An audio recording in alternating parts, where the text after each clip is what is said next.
Shalom Uvracha, Bruchim Abaim. Alors Bezrat Hashem, on va un petit peu pouvoir évoquer la parasha de Vayetze. Pesiyat Adishmeh. Avant ça, je me permets juste de glisser un petit message personnel en rapport avec l'association Yam Shel Torah. Tous les ans, Baruch Hashem, on établit une levée de fonds. C'est ce qui permet à l'association de vivre, c'est ce qui permet la diffusion des shiurim, c'est ce qui permet l'édition des livres et c'est ce qui permet à votre serviteur également de manger. Et voilà, c'est ce qui nous permet, Baruch Hashem, de pouvoir être ensemble et de semaine en semaine, et encore plus maintenant avec le nouveau shiur qui a ouvert sur Yehoshua, de pouvoir diffuser plus encore la Torah. J'ai pas pour habitude de téléphoner aux gens, de faire du phoning comme ça se fait beaucoup. Je suis même contre cette manière de faire, pour la simple et bonne raison qu'à mes yeux, ce n'est pas kavod à Torah que de devoir supplier des gens pour soutenir la Torah. On a un principe sur lequel je me cantonne depuis que j'ai lancé ce projet, c'est de calquer un petit peu, modestement, l'attitude d'Akadosh Baruch Hu lorsqu'il nous a donné la Torah. Quand Hachem a donné la Torah, il n'a pas imposé de prix à cela. C'est pour ça que tout ce que nous faisons, c'est gratuit. C'est gratuit et c'est l'objectif que ça le reste. À part ce dont j'ai déjà parlé concernant les réécritures, les rééditions, c'est un sujet à part. Et qui font partie également des nouveaux projets de l'association et qui, Baruch Hashem, devraient voir le jour bientôt. Mais Hashem a donné la Torah gratuitement à tout le monde parce que la Torah n'a pas de prix. Et il a demandé à chacun, Kol Nediv Libo, tout celui qui a le cœur de montrer son attachement à cette Torah et qui voudrait lui construire un récipient, c'est le Aaron HaKodesh qui a été construit grâce à cela, le Mishkan, alors qu'il fasse lui-même à la mesure de ses moyens et à la mesure de son amour pour Hachem et pour sa Torah, qu'il participe lui aussi et qu'il offre. Et là, le Midrash nous rapporte que Betzalel, qui a été chargé de construire le Mishkan, ressentait la sincérité des gens. Et quand les gens offraient, plus le cœur était investi par la volonté de participer à la mitzvah, puis il y avait de la gdusha dans ce don que la personne faisait, et puis il prenait une place proche de la Torah. Les dons les plus sincères, les plus authentiques sont à la base de la construction du Aaron. C'est eux qui portaient littéralement les tables de la loi. Et bien c'est sur ce kivoun-là que j'aimerais rester et m'attacher. À savoir que je ne demande jamais à qui que ce soit de payer pour écouter les shiurim, pour recevoir les livres ou quoi que ce soit. Chas v'shalom, la Torah appartient à tout le peuple juif. Mais celui qui le peut, celui qui l'aime, qui a envie de le lui montrer, alors il a l'opportunité de participer de temps en temps et de grandir le nom d'Akadosh Baruch Hu. C'est pour moi quelque chose de... J'ai pas les mots, à chaque fois je me répète quand je disant ça, mais c'est à ça que je voue ma vie. Et il n'y a pas de valeur qu'on pourrait attribuer à cette mitzvah. C'est pour ça que je n'appellerai personne, à part les personnes qui sont déjà en contact avec moi, bien évidemment, mais je ne ferai pas du phoning pour supplier parce que ce serait méprisé pour recevoir à la fin 1 ou 2 shkalim ou 1 ou 2 euros. C'est pas le kavod de la Torah. Alors je me concentre exclusivement sur les gens qui regardent mes shiurim, et c'est pour ça que je passe au travers de cette vidéo. Je ne la diffuserai pas sur d'autres réseaux sociaux. Ceux qui écoutent les shiurim, qui aiment la Torah, qui voudraient pouvoir participer, n'hésitez pas à prendre contact avec moi. Je vous détaillerai évidemment plus les choses, mais sachez que ça a de la valeur. Ça a de la valeur, c'est une source immense de mérite et on est à une période où on a besoin de mérite. Alors, Bruchim Abaim, tous ceux qui veulent prendre part au projet, un des projets les plus importants de ma vie, Bruchim Abaim, n'hésitez pas, vous avez mon numéro sur le WhatsApp. Vous avez mes coordonnées et on pourra discuter ensemble et que par avance, toutes les personnes qui prendront part à cela, qu'Akadosh Baruch Hu vous bénisse, vous, vos familles, et que vous ayez toujours le sourire à la bouche et que jamais, jamais, jamais les larmes puissent couler de vos yeux, Bezrat Hashem, et que ce soit également vrai pour tout le Ham Israël. On commence maintenant le shiur qui est offert pour la Refoua Shelema d'abord de Marie-Claire Bat Jeanne Fortuné,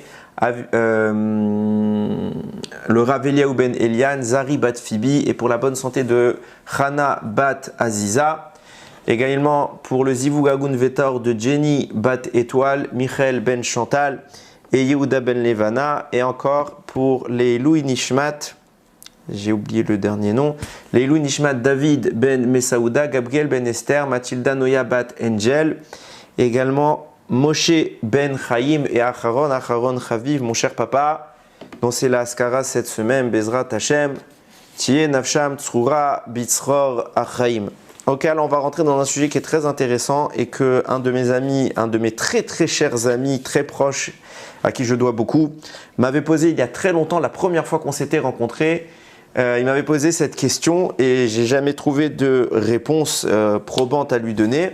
Et Baruch Hashem, le temps passe et Hashem nous ouvre les portes. Alors on va essayer ensemble d'analyser les choses.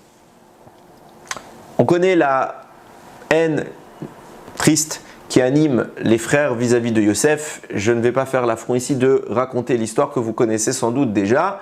Et celui qui ne la connaît pas, au prochain, on a fait plein de shiurim, vous pouvez les retrouver dans lesquels je détaille. C'est surtout les premiers shiurim que j'ai fait sur Yem Shel Torah. Vous pouvez retrouver là-bas tous les détails des parashiot, Bezrat Hashem. Donc les frères nourrissent un petit peu une animosité envers Yosef. Et c'est ce qui va les amener à faire la vente. Ils vont vendre Yosef en esclave. Ils vont d'abord vouloir le tuer, puis après le jeter dans un puits, puis après ils vont finalement le vendre. Et la Torah nous décrit l'arrivée de Yosef qui est mandaté par son père pour aller prendre des nouvelles des frères qui étaient en train justement de faire paître le troupeau.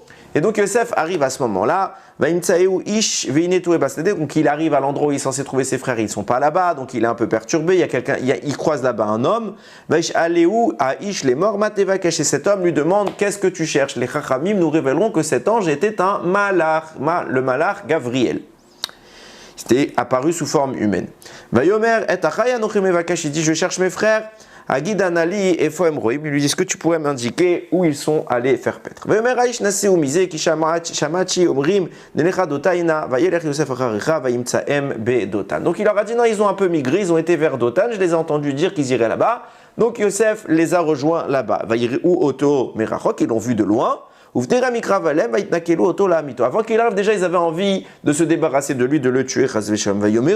Ils ont dit, Ish el arrive chacun l'un à l'autre. Voici que le maître des rêves arrive.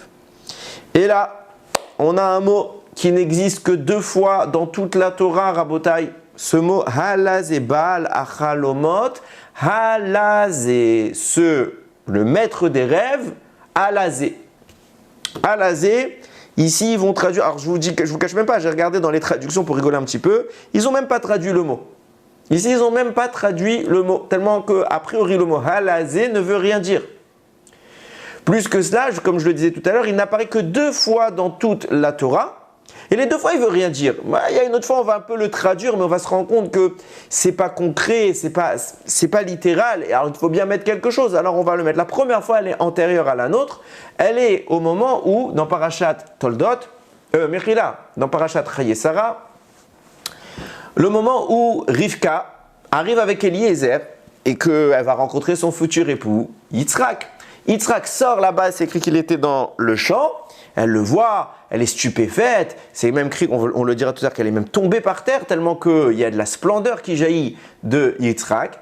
Et là-bas, elle va dire à Eliezer, va yomer el haeved, elle dira au serviteur, miaïsh halazé aoler basade likratenu, qui est cet homme qui arrive du champ à notre rencontre.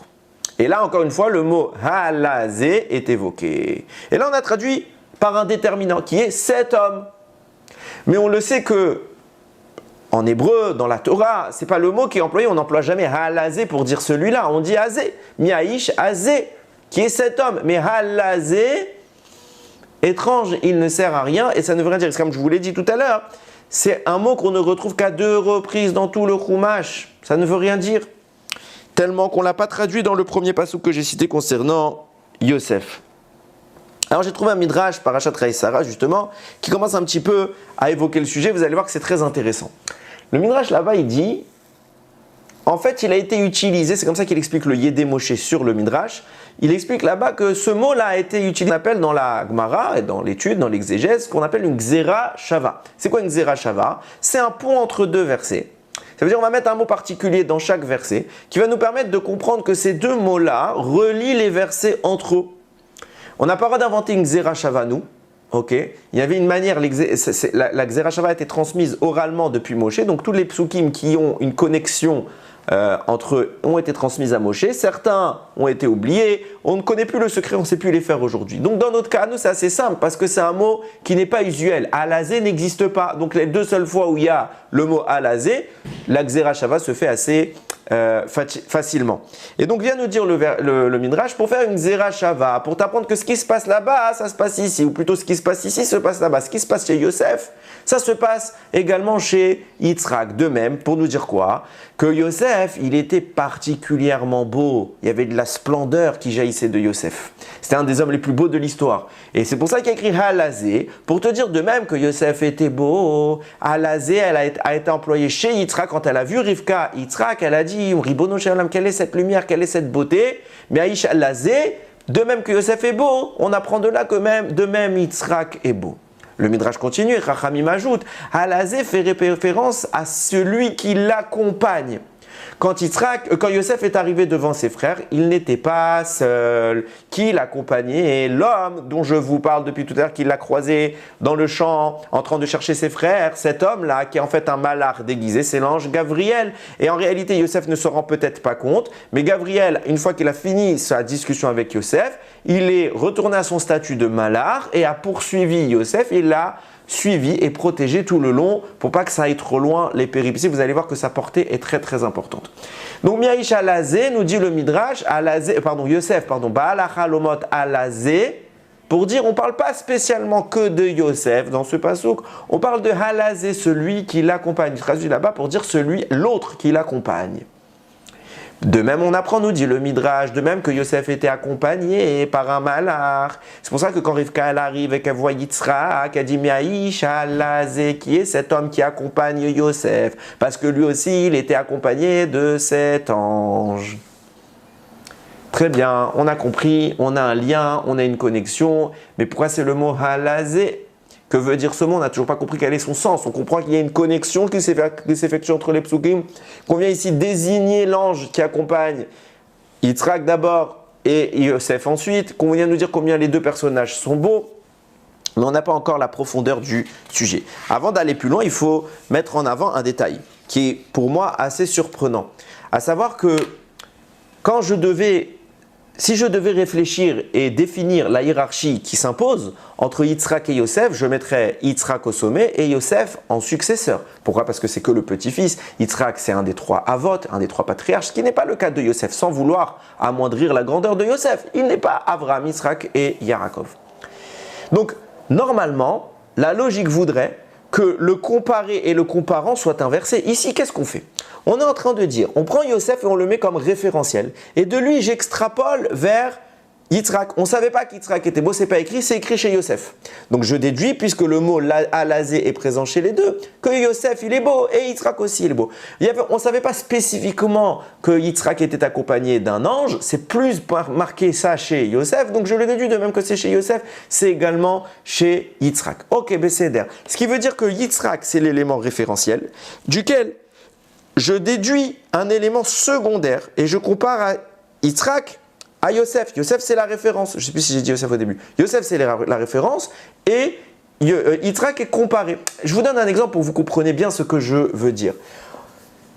La Gemara dit que Purim et Kippour ont un lien entre elles.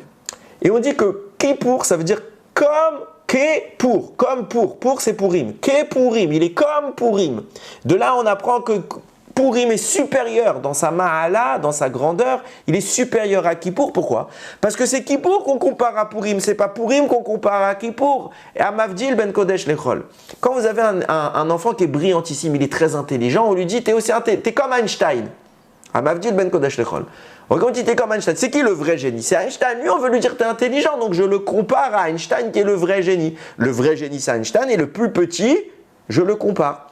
Pareil, la vraie hauteur, c'est Purim et Kippour. C'est un sujet Bifnatsumo, mais Kippour est comparé. Pareil ici, on aurait dû dire quoi? Le géant, c'est Yitzhak, et de Yitzhak, je dis qu'il est beau. Yitzhak, je dis qu'il a un malach, et je compare ça avec Yosef pour lui dire, au passage, Yosef aussi, il avait tout ça. comme son ancêtre, comme son grand-père. Non, là on met Yosef comme étant on le met sur un piédestal au sommet de l'échiquier. Et là-bas on dit Yosef il a tout ça. Et sache qu'au passage, Yitzhak aussi. C'est étrange dans la manière de présenter les choses. De là on apprend une chose qui est très intéressante. C'est que l'objectif de la comparaison ne concerne pas Yitzhak. Sinon, ça aurait été lui le prototype même de la comparaison. Ce qu'on veut nous parler ici, ce qui est en train de se passer, c'est pour ça qu'il y a une Xerashava, ce qui est en train de se passer au moment où Rivka emploie ce mot Miaïcha Lazé, comme chez Yosef, ce que Chachamim essaye de nous dire, c'est que tout ce qui se passe, même à ce moment-là, la rencontre, quand elle tombe du chameau, quand elle voit Yitzhak, quand elle a cette réaction, etc., ne concerne pas directement Yitzhak.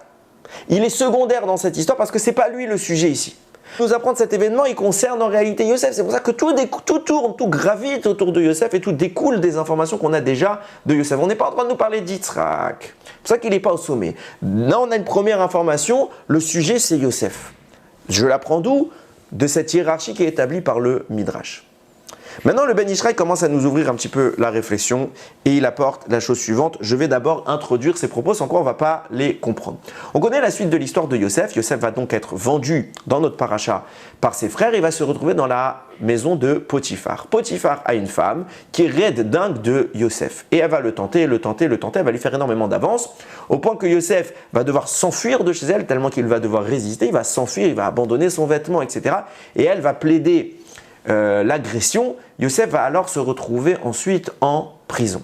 Nous dit la Gemara Masechet Sota, page 36b. La Gemara là-bas, en haut de la page, elle raconte cette histoire et elle dit de là, Yosef a eu une bracha. On lui a rajouté une des 4 lettres du nom d'Akadosh Baruch Hu dans son nom. La dernière lettre, le He final, Yudke Vavke, le He final a été rajouté dans le nom de Yosef. C'est pour ça que vous connaissez sans doute ce pasouk. Il y a écrit comme ça, Edut biye Yosef samo betzeto aleret Mitzrayim. Ils ont témoigné, ils ont établi un témoignage sur Yosef quand il a marché en Égypte, lorsqu'il a été placé là-bas. Sefat lo yadati eshma. Et un langage que je ne connaissais pas, j'ai alors entendu. Là, on voit bien que Yosef n'est pas appelé Yosef, il est appelé Yehosef. On lui a rajouté le He de Akadosh Baruch Hu. Ce qui est intéressant, donc cette mitzvah qu'il a su préserver sa Gdusha en ne se mêlant pas à cette femme-là, lui a valu d'ajouter une lettre dans son nom. Cependant, la même Gemara, la même page, jusque vous descendez en bas de la page, elle raconte une autre version de l'histoire. D'où la Torah nous témoigne qu'il lui a été rajouté un He dans son nom. C'est parce que quand Yosef, il est en paracha de la semaine prochaine, il va se présenter devant Pharaon qui va lui expliquer ses rêves. Pharaon va tout de suite le nommer vice-roi et tous les conseillers de Pharaon vont s'opposer à cela. Ils vont lui dire, comment ça roi? C'est un esclave, il a été vendu pour 20 pièces, tu le mets vice-roi? Non. Pharaon va leur dire, mais je vois en lui des signes de royauté, donc je peux le mettre à ce niveau-là. Ils lui disent tout de suite, si tu vois en lui des signes de royauté, il faut qu'il le prouve et qu'il sache parler les 70 langues. Ok, à ce moment-là, Yosef, pendant les débats, il est encore en prison et intervient l'ange Gabriel, encore lui, pour ne citer que lui, il intervient Gabriel et il apprend les 70 langues à Yosef et Yosef n'y arrive pas. Yosef n'y arrive pas. Alors qu'est-ce qu'il fait le malach? Il lui rajoute le He. Et là, d'un coup, tilt, il comprend toutes les langues. Et c'est pour ça que le pasouk nous dit Edut bi Yehosef samo betzeto al miret Misraim. Le même pasouk. Yehosef on a placé un témoignage sur Yehosef quand il est venu en Égypte. Pourquoi? Sefat lo yadati eshma, des langues que je ne connaissais pas, je les ai entendues dans le sens où j'ai commencé à les comprendre. Quand est-ce que j'ai commencé à les comprendre? Quand j'ai reçu la lettre He. Donc on a deux sources. Un qui dit c'est parce qu'il a réussi à se préserver au moment de la faute avec la femme de Potiphar. Une deuxième qui vient nous expliquer que c'est parce que il a eu besoin de cette lettre pour apprendre les langues. On a a priori une contradiction, mais avant ça, je voudrais, avant d'y résoudre, à la fin du shiur, avant de la résoudre, je pose quand même une question qui est simple. Quel est le rapport entre le He et les 70 langues? On a un problème. Déjà, quel est le rapport général de la royauté et de la connaissance des 70 langues? Pharaon connaît les 70 langues. Et il vient et il dit à ses serviteurs, je veux le nommer avec moi roi, enfin vice-roi. Ils lui disent, ah, s'il va être roi, il doit connaître les 70 langues. Quel est le rapport? Et on le sait, vous connaissez ce midrash sans doute, qui dit que si quelqu'un connaît plus de langues que Pharaon, Pharaon est destitué, la royauté dépend de la connaissance de ces 70 langues. Pourquoi? Plus que ça, on a l'impression que Pharaon les connaît, que Yosef ne les connaît pas. Donc Pharaon est supérieur. Et Pharaon a réussi à les apprendre. Yosef n'y arrive pas. Il a besoin d'une intervention d'un ange pour ajouter une lettre et transformer sa nature, son essence. Donc, il est supérieur à Pharaon. Pharaon est supérieur à Yosef, Chas v'Shalom. Pourquoi tout dépend de ce hé? Pourquoi la royauté dépend des 70 langues? Quel est le rapport avec tout cela? En attendant, avant de revenir à cette question, on revient au propos du Ben Ishraï. Le Ben Ishraï, maintenant que je vous introduis ça, je peux vous expliquer ce qu'il dit. Il dit Miaïsh halazé. Baal hachalomot halazé. Les frères voient Yosef et ils disent Iné Baal hachalomot halazé. Voici que le maître des rêves halazé. La Gemara Masechet Brachot, elle nous dit qui est l'ange qui envoie les rêves dans ce monde? Pas Masechet Brachot, mais là c'est un Zohar, je me suis complètement embrouillé. Le Zohar nous dit que l'ange qui est préposé à envoyer les rêves aux êtres humains dans ce monde se nomme Gavriel. C'est pour ça qu'il est appelé Baal Hachalomot. C'est lui le maître des rêves. Quand les frères viennent dire, et là ça rejoint les propos du Midrash, Iné Baal Hachalomot, voici le maître des rêves. De qui on parlait quand on a dit Alazé? C'était une référence à l'ange qui accompagnait Yosef. Qui était cet ange? L'ange Gavriel. Quand ils ont à ce moment-là perçu l'aura de Gavriel, ils ont dit Baal Hachalomot, il est là, le maître des rêves est là, Iné Baal Hachalomot. Halazé. Pourquoi Halazé nous dit le Ben Ishraï? Parce qu'à ce moment-là, de façon totalement inconsciente, va se glisser un esprit prophétique dans la bouche des frères qui sont en train de parler. Et qu'est-ce qu'ils vont dire? Halazé. Coupez le mot halazé qui s'écrit he, lamed, zayin, he. Coupez-le en deux. He, lazé. He pour celui-là. Parce que le malach qui accompagne le Baal Hachalomot, le maître des rêves, qui accompagne Yosef, c'est Gavriel. C'est ce même malach qui va rajouter un He dans le nom de Yosef pour transformer Yosef en Yehosef. Baal Hachalomot, voici le Baal Hachalomot, le maître des rêves, Gavriel. He qui va prendre le He, lazé pour celui-là, pour l'introduire dans son nom, soit à l'événement de la femme de Potiphar, soit au moment où il lui apprendra les 70 langages. Et là, on commence à comprendre qu'il y a un lien avec tout ce qu'on est en train de dire. Halazé est à couper en deux. He-lazé. Et de façon, j'ai envie de dire naïve, j'ai envie de poser la question que peut-être vous la posez, mais pourquoi a-t-on besoin qu'il y ait un Ruach HaKodesh, c'est pas une prophétie, c'est un Ruach HaKodesh, qui se glisse dans la bouche des frères pour que précisément au moment où Yosef arrive, ils disent « Halazé, sache que l'ange Gavriel va te rajouter un He ». Ils ne comprennent pas ce qu'ils disent. Yosef ne comprend pas ce qui se passe, il n'est même pas au courant de ce qui va être vendu. Donc pourquoi ils ont besoin de le dire? Et pourquoi leur glisser dans leur esprit une prophétie qu'ils ne comprennent même pas? Si cette prophétie est glissée, c'est et qu'elle est écrite dans la Torah, on voit bien qu'elle n'aurait pas destinée. Elle n'est pas destinée non plus à Yosef. Parce que Yosef ne comprend pas. Les frères ne savent pas ce qui se passe. Alors à qui elle est destinée? À nous. De là, on voit quoi? On voit que Hachem a écrit cette phrase dans la Torah, l'a glissée dans la bouche des frères, pour nous faire savoir qu'il est en train de se passer quelque chose et que ce quelque chose est beaucoup plus grand et qu'on avait besoin que les frères l'identifient parce que nous, on n'est plus là-bas pour le voir. Donc il fallait que des êtres humains soient là à ce moment-là pour identifier ce qui est en train de se passer. Et c'est au travers de cette identification qu'on comprendra, nous plus tard, l'enjeu de toute l'histoire. Et donc, la situation va s'inverser. À savoir, ce n'est plus l'événement de Yosef qui va nous indiquer ce qui s'est passé à l'époque de Yitzhak, mais c'est bien les événements qui se sont produits à l'époque de Yitzhak qui vont nous indiquer ce que les frères sont maintenant en train d'identifier inconsciemment et qui va nous permettre à nous de comprendre les choses parce qu'eux n'ont pas besoin de les comprendre à ce moment de l'histoire. Mais c'est pour nous cette information. Tout se passe bien plus tôt et ils sont en train de l'identifier en disant voilà, Halazé, c'est comme le Halazé de Rivka. Et c'est quoi ce Halazé de Rivka? Maintenant, on va commencer un peu à comprendre. Regardez bien.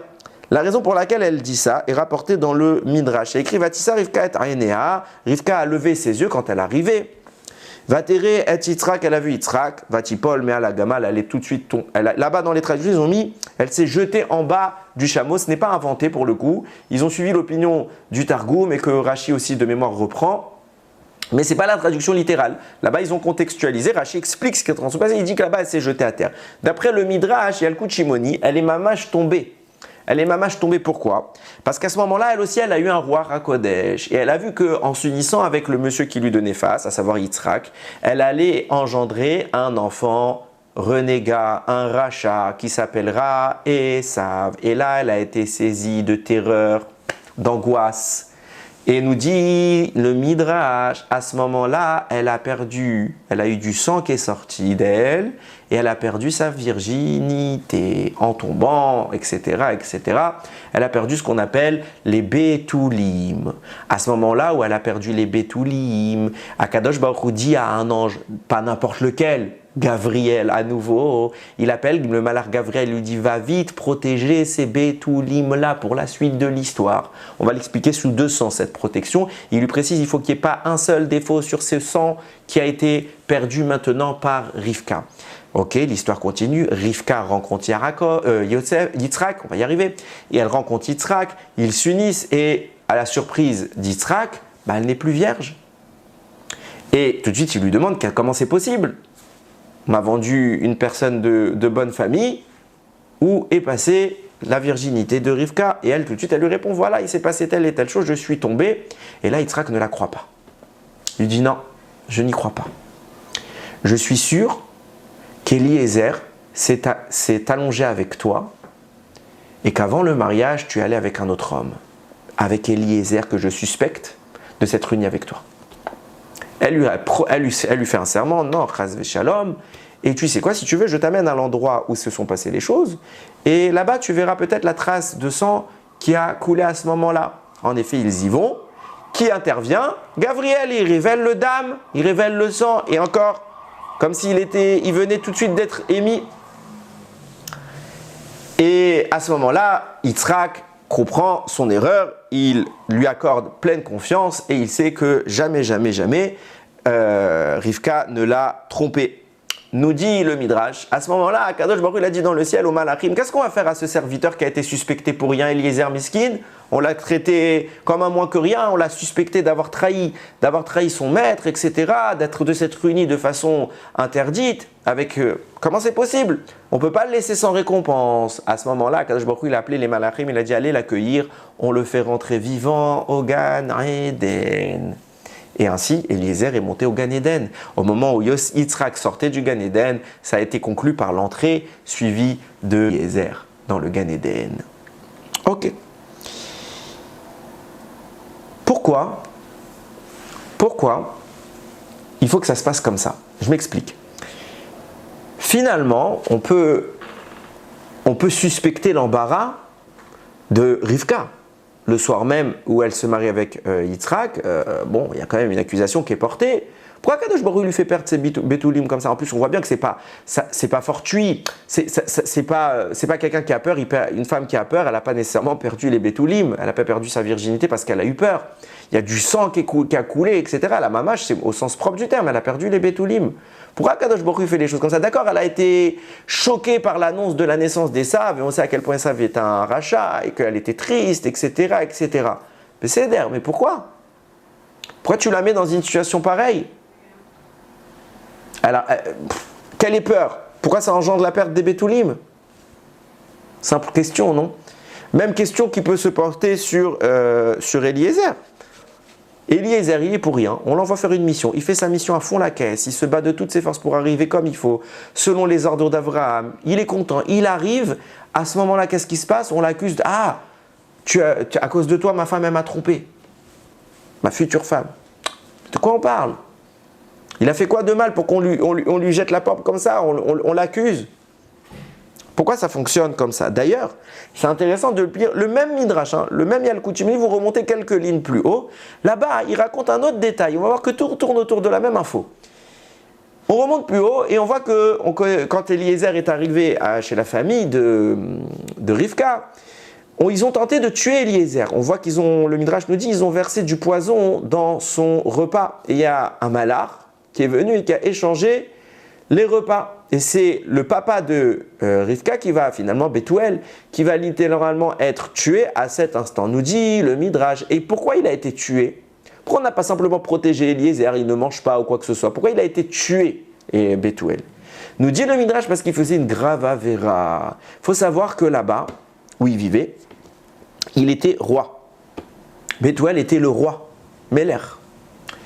Et il pratiquait une avéra extrêmement grave qu'on appelle le droit de cuissage. À savoir, chaque fois qu'un couple allait se marier, il prenait la femme, la veille de la choupa, et il s'unissait d'abord avec elle.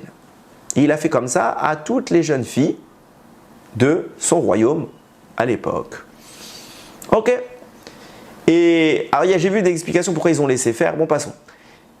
Arrive maintenant Eliezer. Et Eliezer, et on va comprendre pourquoi ils ont voulu tuer Eliezer. Eliezer demande la main de Rivka pour Yitzhak. Et ils acceptent, ok, ils disent, ok, pas de problème, de toute façon il faut bien qu'elle se marie, et on a un bon parti, très bien.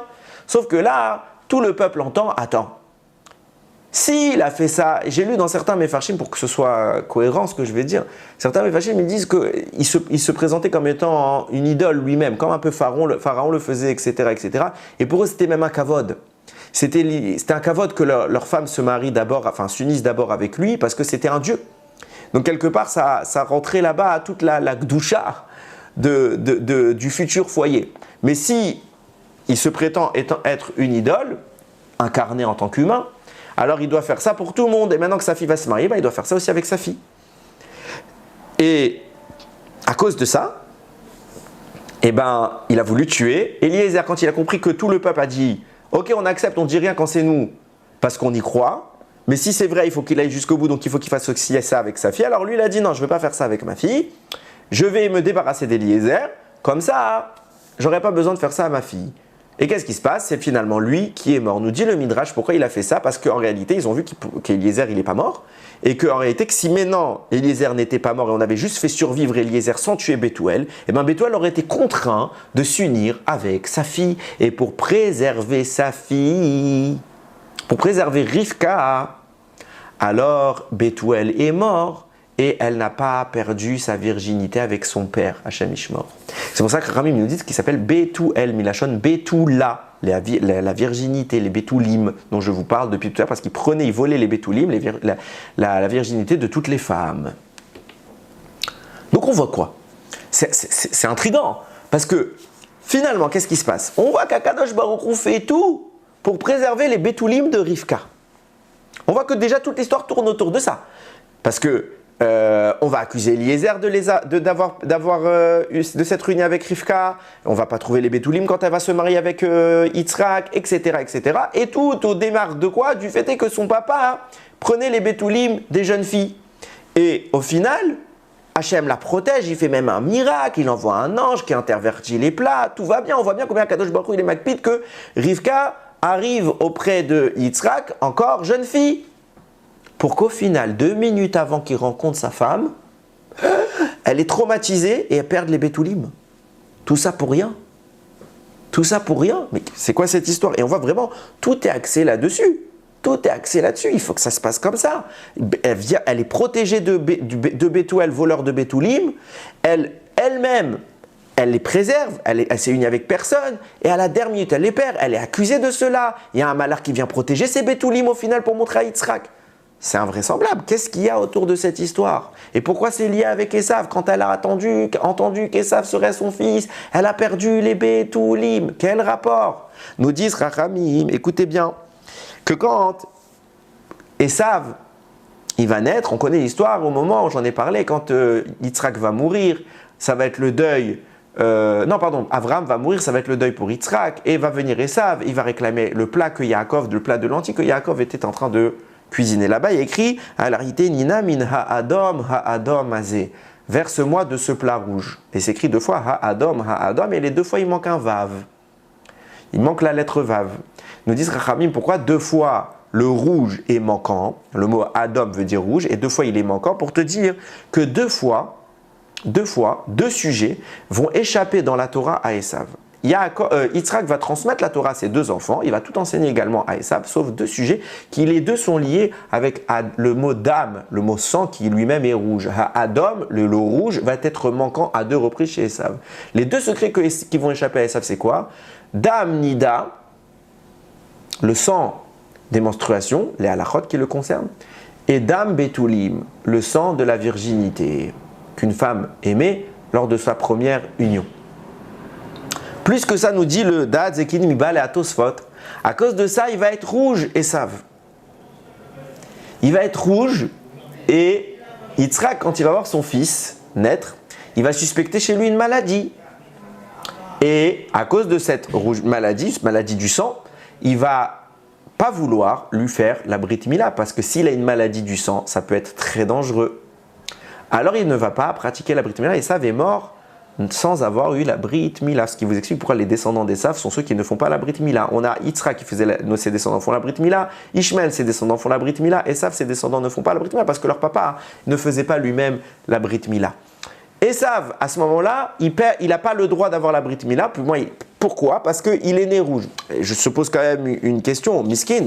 Il est né dès le début, on lui dit non, pas toi la Brit Mila. Pourquoi il n'a pas la Brit Mila? Pourquoi Hachem lui l'a privé de cette mitzvah? On voit qu'il n'a pas privé les autres, il n'a pas privé les serviteurs d'Abraham, il n'a pas privé Ishmaël. Lui, il est privé de cette mitzvah. Quel est le rapport? Alors pour comprendre tout ça, il va falloir qu'on analyse un personnage depuis tout à l'heure qui est un petit peu laissé au second plan, c'est Eliezer.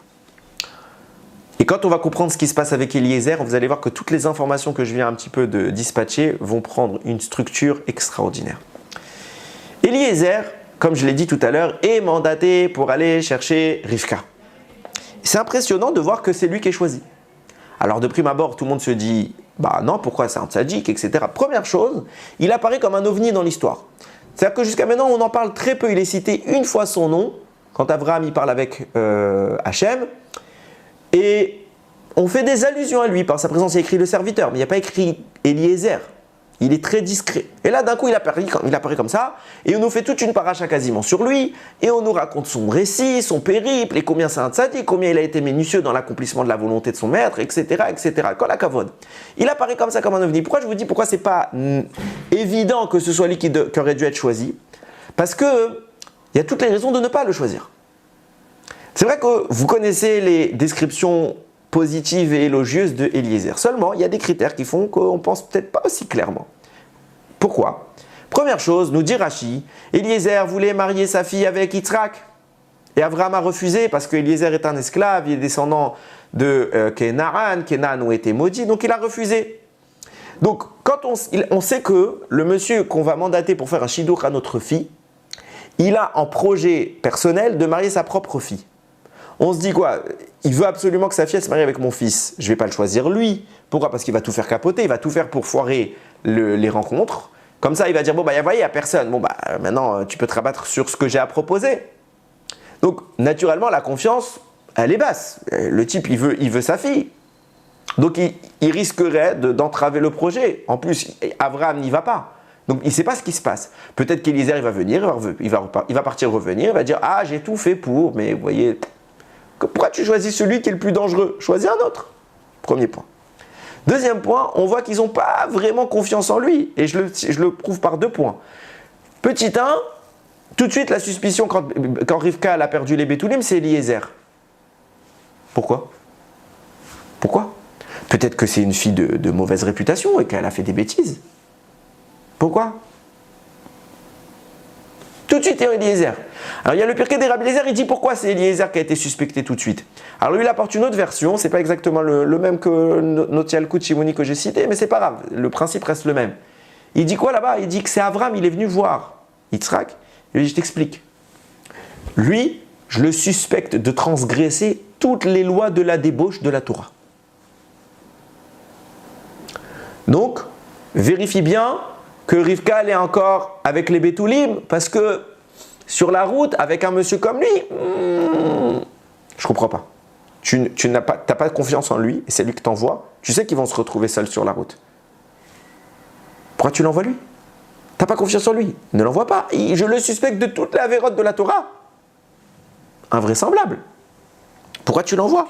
Envoie un autre. Il y a beaucoup moins dur, moins compliqué, moins risqué.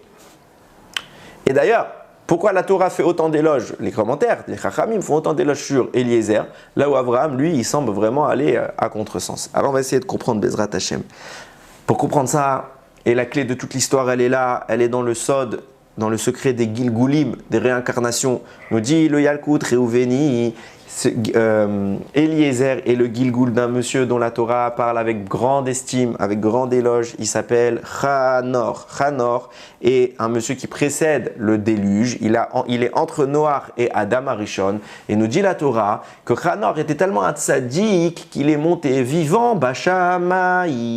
Avant Eliyahu Hanavi qui est monté vivant dans le ciel pour devenir un ange, il y est un homme qui s'appelle Chanor qui est monté dans le ciel, qui lui aussi est devenu un ange. Et il est devenu non pas un ange, mais il est devenu l'ange le plus haut de toute la hiérarchie des anges.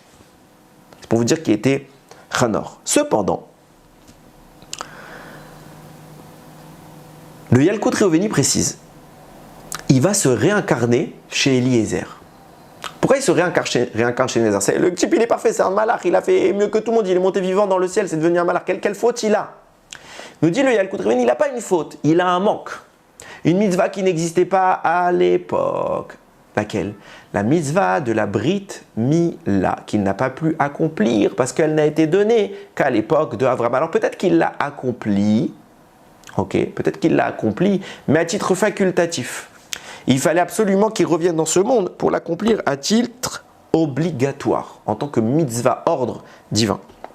C'est pour ça qu'il va revenir au travers de Eliezer, qui est le serviteur d'Abraham. Et en tant que serviteur d'Abraham, il va lui aussi devoir pratiquer la Brit Mila. Un autre point qui m'est personnel, et qui je pense qui fait qu'il est redevenu chez Abraham. Pourquoi je pose la question? Je rajoute ce deuxième point. D'accord. Et Chanor, il n'a pas eu la possibilité, c'est pas de sa faute, c'est un cas de force majeure, il n'a pas pu faire la Brit Mila comme il fallait. Donc tu le renvoies dans le monde pour pouvoir faire la Brit Mila. Pourquoi tu le renvoies en tant qu'esclave? Envoie-le dans une situation où il pourrait faire la Brit Mila de son propre chef, etc., mais pas en tant qu'esclave. Esclave, c'est quand même un statut social qui est moindre, qui est critiquable.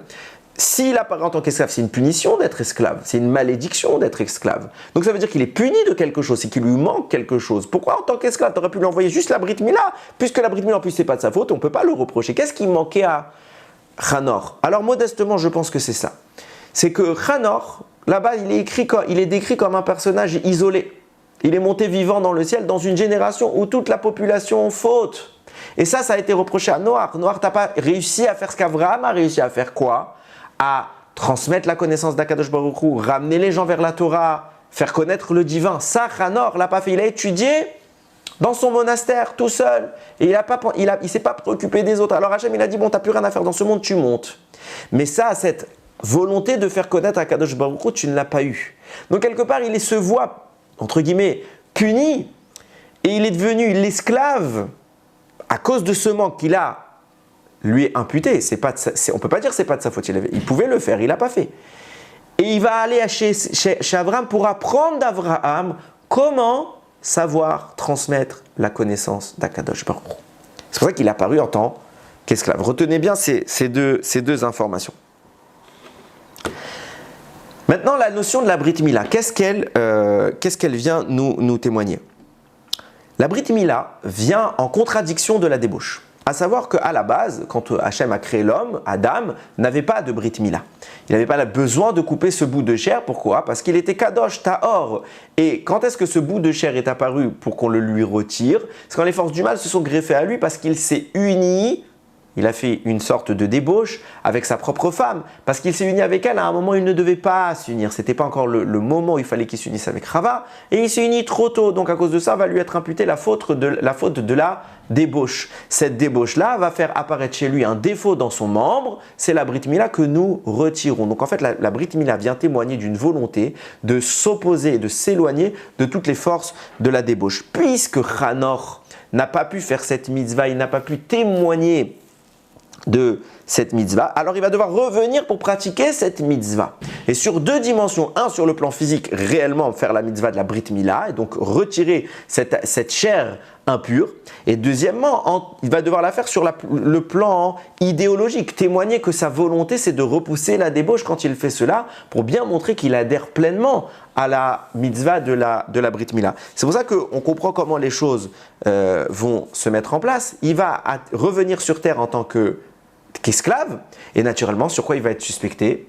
Sur la débauche. Il va être tenté sur la débauche. Pourquoi? Petit, il va faire la Brit Mila avec Abraham, mais ça, c'est pas de son propre chef. Pourquoi c'est pas de son propre chef? Parce qu'il est serviteur, tous les serviteurs du maître font la Brit Mila. Abraham n'a demandé l'avis de personne. Mais maintenant, il va devoir acter cette Brit Mila parce que son statut d'esclave l'empêche de le faire. Alors, Akadosh Baruch Hu va devoir le mettre en situation où il va témoigner, oui, j'étais consentant pour faire cette Brit Mila. Et comment il va le témoigner? Quand il va être exposé lui-même à une tentation de débauche. Et il va être accusé de débauche. Et malgré tout cela, il va rester droit. Il va rester tahor, il ne va pas une seule fois se détourner du chemin, il ne va pas tourner son regard vers Rivka, il ne va pas orienter Yitzhak vers sa propre fille, il va rester intègre et il va poursuivre sa mission. En faisant cela, en témoignant à ce moment-là qu'il acceptait, il refusait la débauche, il valide rétroactivement la Brit Mila qui lui a été imposée en tant qu'esclave par son maître Avraham. Et à ce moment-là, il fait le tikkun de Chanor et il obtient la mitzvah de la Brit Mila. Ce qui vous explique au passage, et je ne l'ai pas écrit, pourquoi il entre tout de suite au Gan Eden, de même que Chanor est monté dans le ciel. Maintenant qu'il a fait ce tikkun-là, il n'a plus de raison de rester dans ce monde-là. Alors il retourne au Gan Eden, ça y est, il a récupéré la Gdusha de la Brit Mila en témoignant qu'il a réussi à résister à cette tentative. C'est pour ça qu'en réalité, Abraham suspecte son serviteur.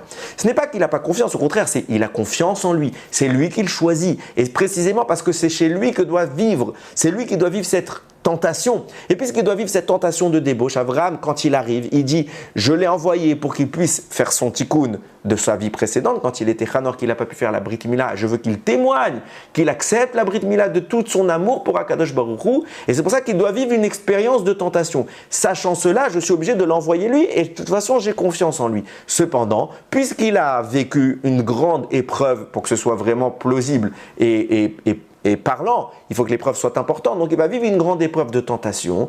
Et Abraham ne sait pas. Est-ce qu'il va la réussir? Il a confiance en lui, il sait qu'il a les capacités de le faire. Mais a-t-il réussi ou pas? Il ignore. Quand il arrive, Eliezer, Abraham prévient tout de suite, je te préviens, ce tzaddik que tu vois, on doit le suspecter de toutes les formes de débauche parce que je sais qu'il est venu dans ce monde pour être tenté par cette débauche et qu'il doit la vaincre. Donc il a forcément, pendant l'épisode où il a été chercher ta femme, il a forcément été tenté. A-t-il réussi? Je ne sais pas, prends garde et prends cela en considération. Allons plus loin. Nous disent Rachamim, mais retenez bien ça, à savoir que tout l'objectif de Eliezer était de résister à cette débauche. Et au passage, on va apprendre une information, lui va apprendre une information primordiale. Il a pour mission également, puisqu'il ne doit pas succomber à la tentation, c'est qu'il doit préserver la virginité de Rivka. Donc il doit préserver les Betoulim. Et tout le long de l'histoire, ça va lui être témoigné. Elle va lui dire Bat Betouel, elle va dire je suis la fille de Betouel. C'est qui Betouel? C'est celui qui prend les Betoulim. Akadosh Baruch Hu va l'amener dans une situation, il va lui montrer regarde, j'interviens pour protéger les Betoulim. Il faut absolument qu'elle garde ses Betoulim. Très très très très important, il faut préserver les Betoulim de Rivka, la virginité de Rivka. Pour ça que je fais mourir Betouel, j'échange votre plat et je préserve sa sainteté. Donc il apprend lui au passage que l'objectif tout le long, il ne doit pas toucher à ses Betoulim. Et qu'est-ce qui se passe lorsqu'ils arrivent? Elle les perd malgré tout. Malgré tout, elle les perd. Donc ça veut dire quoi sa mission? Tout ça pour rien. Alors lui, d'accord, c'est une réussite à titre, j'ai envie de dire, personnel. Mais tout ça pour rien. Au final, tu m'as dit que tout ce que je devais faire, c'est ne pas toucher à ses Betoulim, protéger ses Betoulim. Au final, elle perd ses Betoulim. Et tout ça pourquoi? Parce qu'elle entend qu'elle va avoir un fils qui s'appelle Esav. Quel est le rapport avec Esav? Quel rapport avec Esav? Écoutez bien. Nous disent Rachamim, le Chida, il écrit comme ça. Sache que les Avot sont les trois porteurs, du trône d'Akadosh Baruch Hu. Abraham, Yitzhak et Yaakov sont les porteurs, les piliers du trône d'Akadosh Baruch Hu. Il devait y avoir un quatrième porteur. Et il y aura un quatrième porteur, c'est David Améler.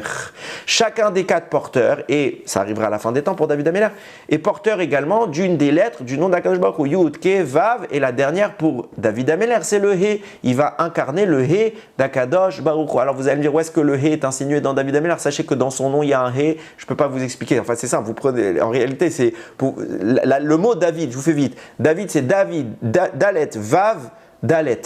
Ok, qu'est-ce que c'est? C'est le He final du nom d'Akadosh Baruch Hu. Comment c'est un He? C'est un Dalet grand avec un petit Vav à l'intérieur. Et il est à quelle position? À la 4e position. Donc on vient te dire, tu prends le Dalet, 4e lettre de la Torah, pour te dire à la 4e position du nom d'Akadosh Baruch Hu, tu as quoi? Tu as un He composé d'un Dalet et d'un Vav. Dalet, Vav, Dalet, ça vous forme David. C'est l'incarnation de cette lettre, c'est la Malchut, c'est la royauté.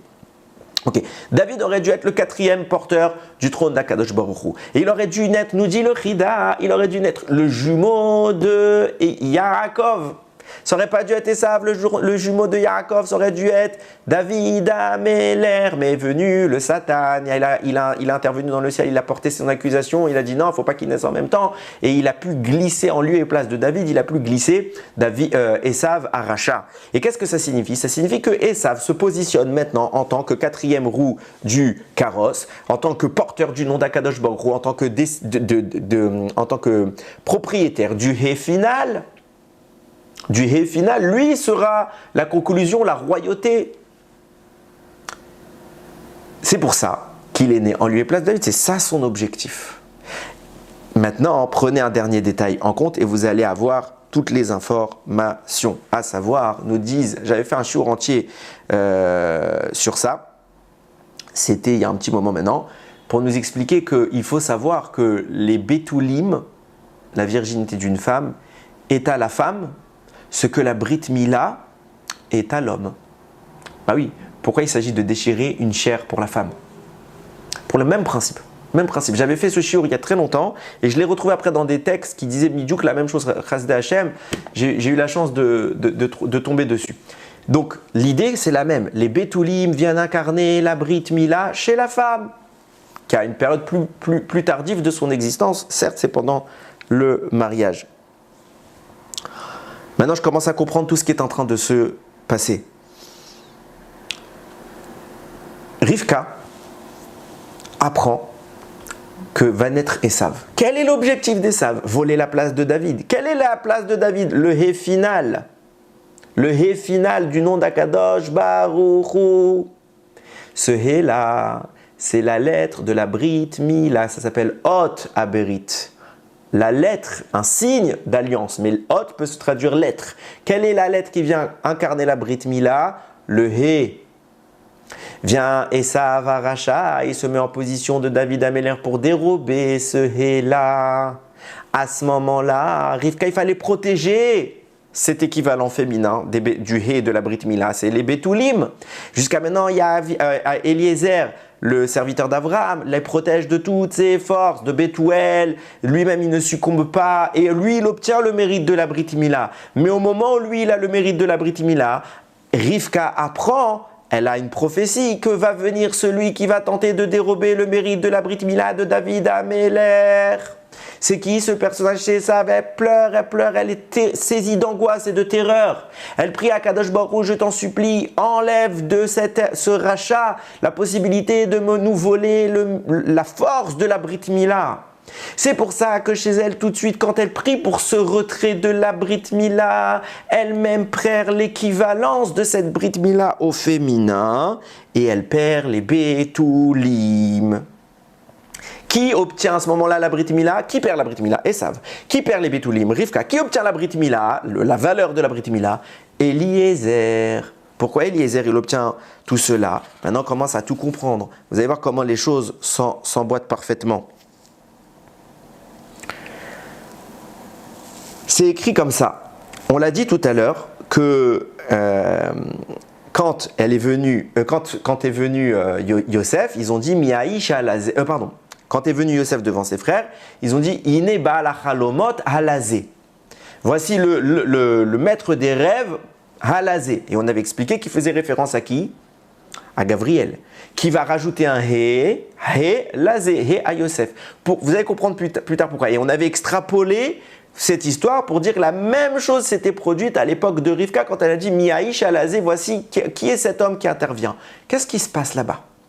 On est en train de dire qu'il y a Rivka qui observe un malach, comme on l'a dit pour Yosef. Elle observe et elle dit halazé pour dire il y a un malach. Qui est ce malach?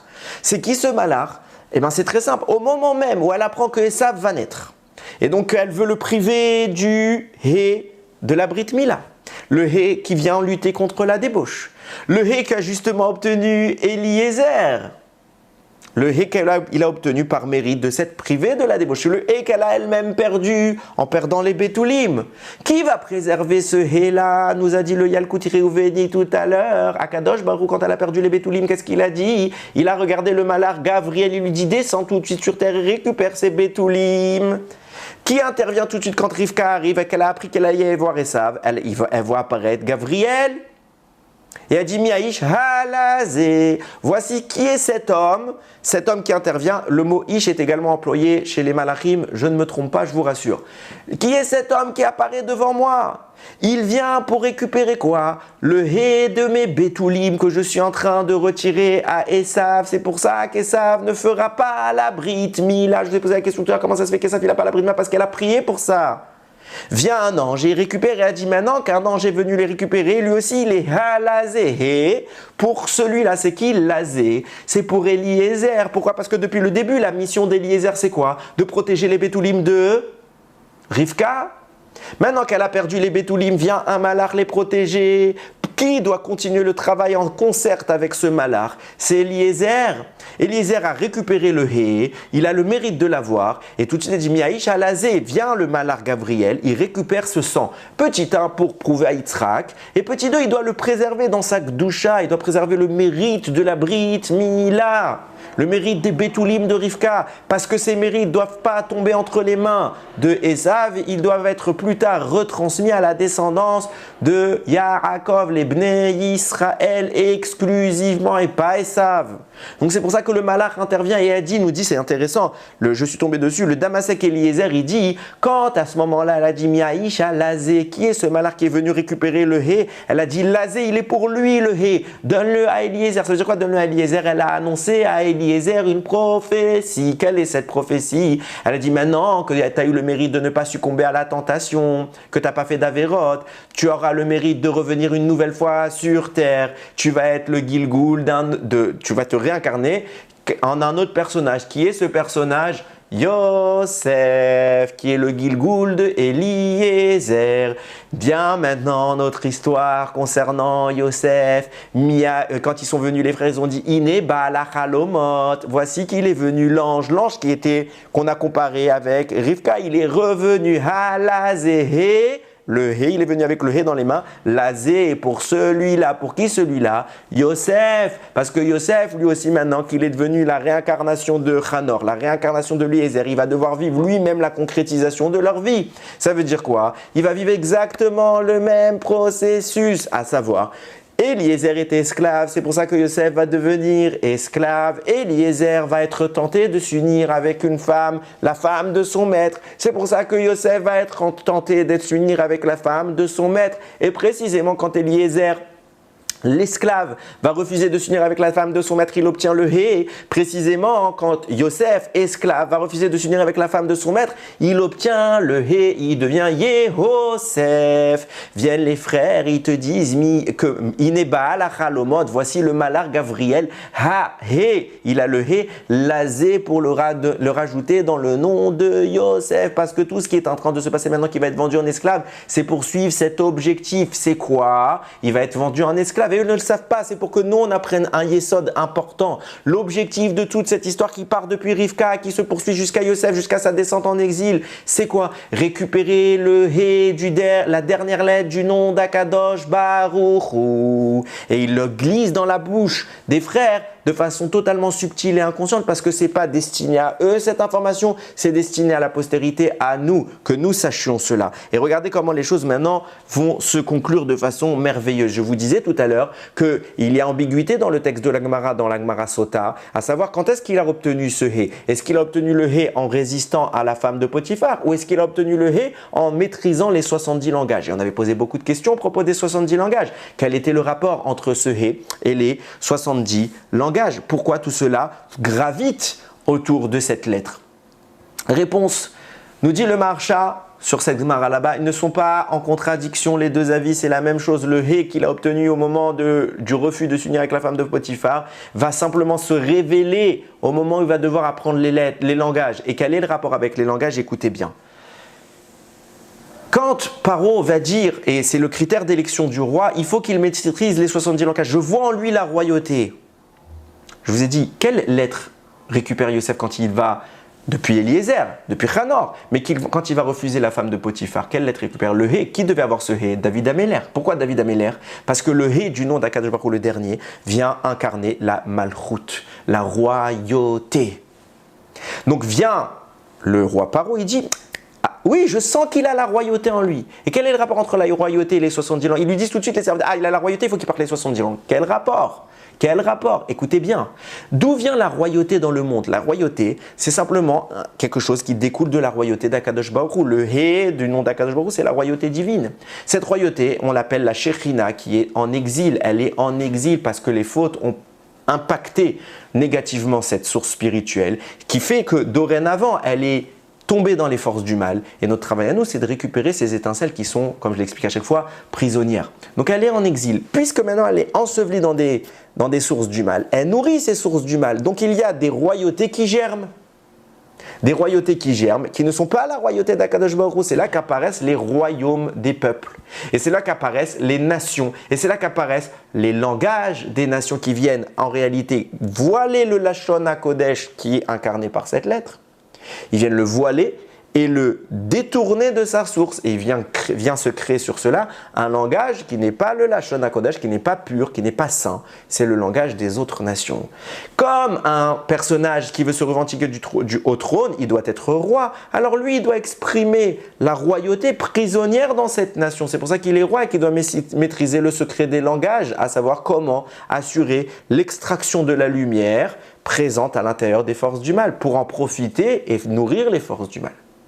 C'est pour ça que tout de suite on lui dit, ah, il est roi. Paro sent qu'il a le signe de la royauté parce qu'il a le Hé. Il est roi, alors il faut qu'il parle les 70 langues parce qu'un roi doit savoir puiser cette source-là. Yosef n'y arrive pas. Pourquoi il n'y arrive pas? Pas parce qu'il est inférieur à Paro, parce que sa source à lui, c'est le véritable Hé, c'est le Hé originel. Yosef ne doit pas maîtriser l'extraction de l'Akdoucha vers la Touma. Il doit faire l'inverse, il doit extirper les forces du bien des forces du mal. Donc Yosef doit faire un travail qui est vraiment beaucoup plus compliqué que celui de Paro, donc il a du mal.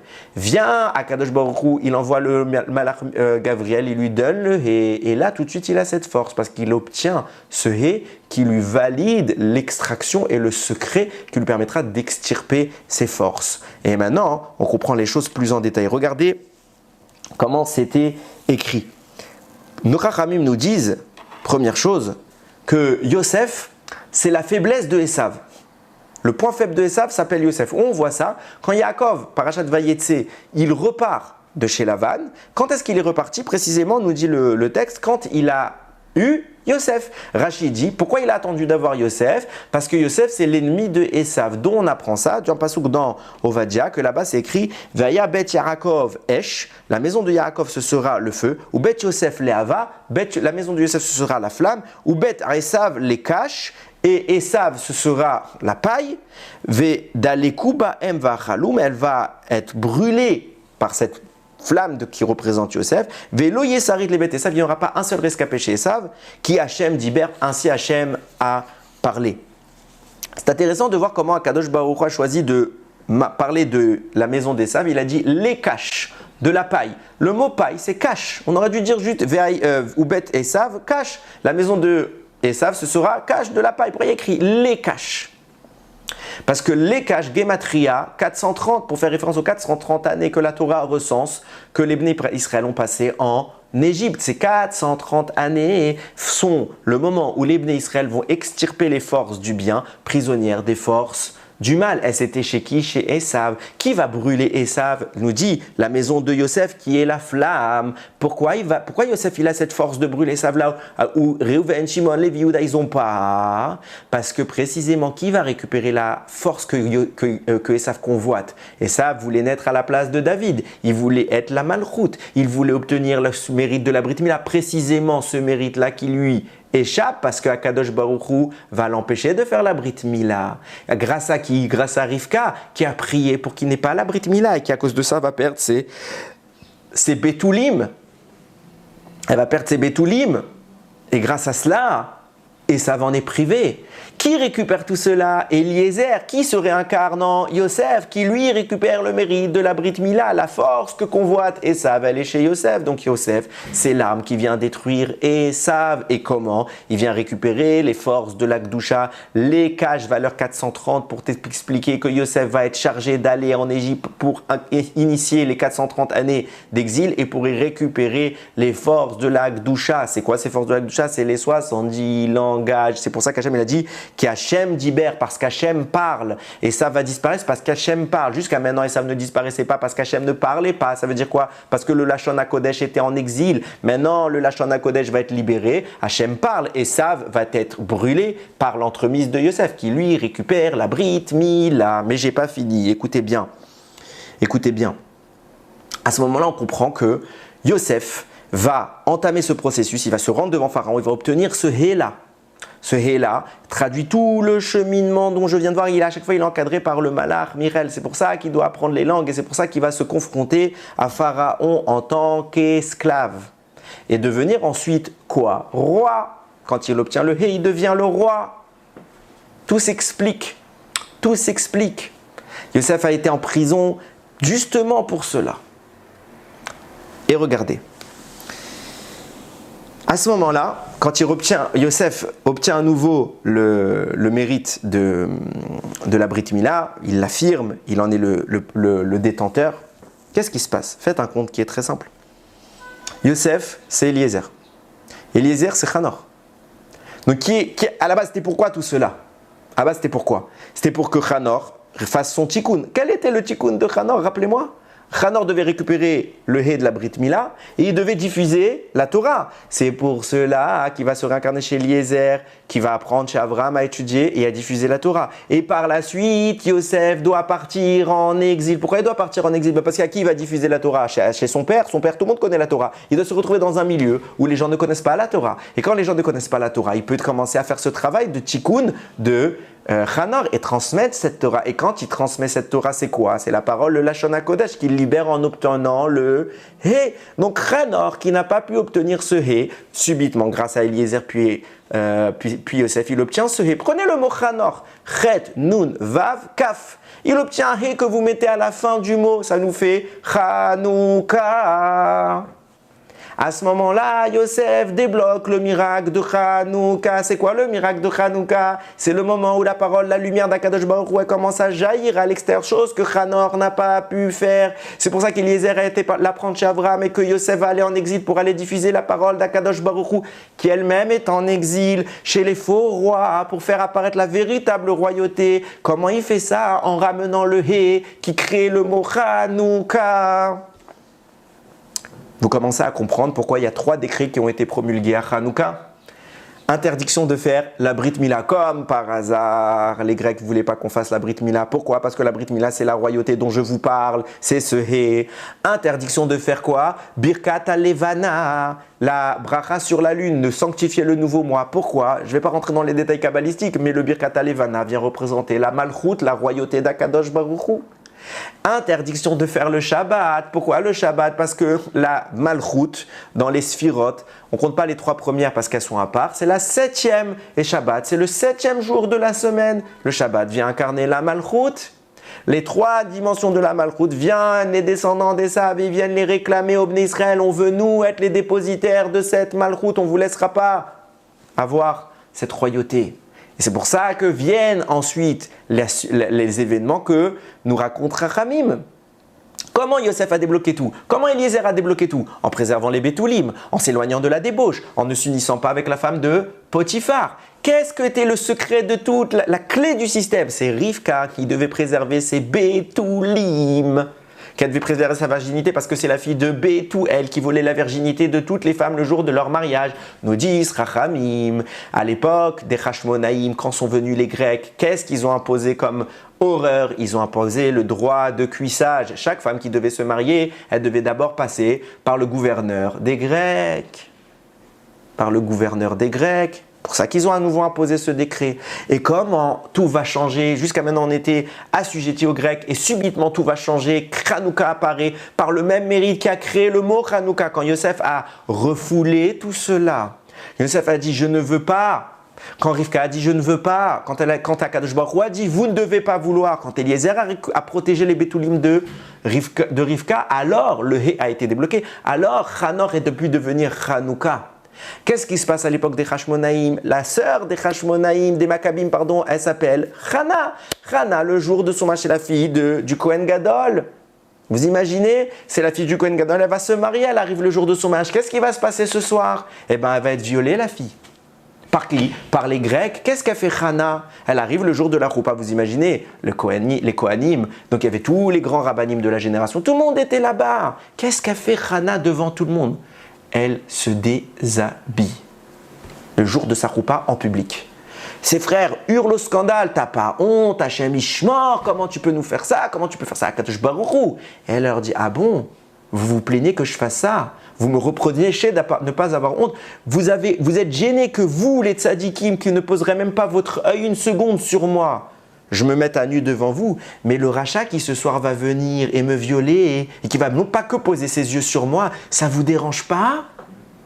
Vous laissez cette débauche s'installer dans le Ham Israël sans vous battre? Sans vous battre? Akadosh Baruch Hu, il a fait un miracle pour préserver les Betoulim de Rivka. Ils se sont battus tous pour avoir... Yosef, il est tombé en exil pour récupérer cette doucha. Et vous faites rien. À ce moment-là, il y a eu la révolte des frères. Les Maccabim se sont levés et ils se sont battus parce qu'ils ont dit, en effet, on a fait une erreur. Et là, le miracle de Hanouka est apparu précisément quand ils ont refusé que s'installe cette erreur-là, cette perte de doucha. Et là, la lumière est jaillie. Yosef, c'était ça que la Torah voulait nous apprendre. On n'avait pas besoin, les frères n'ont pas besoin de savoir ça. C'est pour ça que c'est allusionné, un remède prophétique, inconscient. Ils viennent nous dire, sachez que quand on voit Yosef, Halazé, tout ce qui est en train de se passer, c'est ce qui est commencé des siècles plus tôt à l'époque de Hanor, qui est revenu sous les traits d'Eliezer, qui a protégé les Betoulim de Rivka, qui a privé Esav de sa Brit Mila, qui va venir chez Yosef, qui va lui aussi protéger cette doucha-là, préserver la Brit Mila.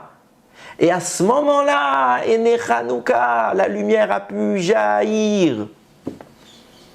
La lumière a pu jaillir. Pourquoi? Parce qu'on a été théorim. Théorim. C'est pour ça qu'on allume les nérotes avec de l'huile pure. L'huile d'olive, comme au Beth Amikdash. C'est l'idéal. C'est pas grave si vous n'avez pas. Mais c'est l'idéal.